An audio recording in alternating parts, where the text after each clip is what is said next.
Bonjour à tous, aujourd'hui pour ce deuxième podcast, Elsa Montpellier vous présente les délégations. En effet, en tant que membre de diverses organisations internationales et grâce à son statut consultatif, Elsa vous offre peut-être l'opportunité unique d'avoir un aperçu du fonctionnement et de la prise de décision des grandes organisations internationales. À qui s'adressent les délégations ? Elles s'adressent uniquement aux adhérents ainsi qu'aux alumni d'Elsa. À quelle délégation puis-je postuler ?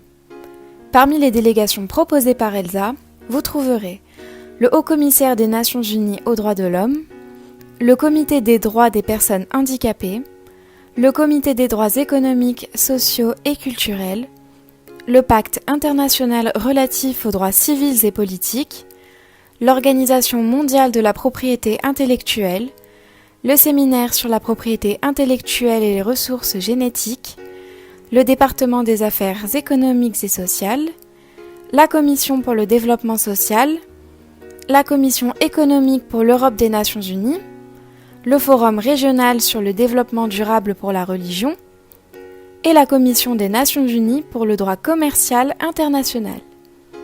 Il est possible de postuler pour plusieurs délégations à la fois. Il suffit de le préciser dans le formulaire et d'indiquer clairement vos préférences. Nous rappelons que postuler dans plusieurs organisations engage bien évidemment sa présence. Comment postuler aux délégations ? Il faut d'abord nous contacter par message privé pour que l'on vous aide à réaliser votre candidature. Ensuite, il faut se rendre sur le site web délégation.elsa.org, puis il suffit de cliquer sur la délégation Elsa choisie. La date, le lieu et les documents annexes seront précisés. Attention à la date limite des inscriptions. Aucune inscription ne sera acceptée une fois le délai écoulé. Quels sont les critères de sélection des délégations ? Il faut préparer en anglais un CV et une lettre de motivation que nous pouvons bien entendu vous aider à rédiger. Il est important de connaître les programmes d'Elsa ainsi que ses activités car vous représenterez l'association lors de ses réunions internationales. Si vous êtes un nouveau membre, il faut donc vivement se renseigner. Nous pouvons bien sûr vous aider. Enfin, aura lieu l'appréciation d'Elsa internationale. Sera ici évalué le sérieux de la demande. Ces 4 critères officiels seront évalués et notés de 1 à 10 par des délégués désignés par Elsa internationale. Il faut donc surtout prouver sa motivation et son engagement envers l'association. Tous les critères se valent. Elsa internationale donnera sa chance aux candidats investis, sérieux et volontaires. Comment être tenu informé de la sélection aux délégations ?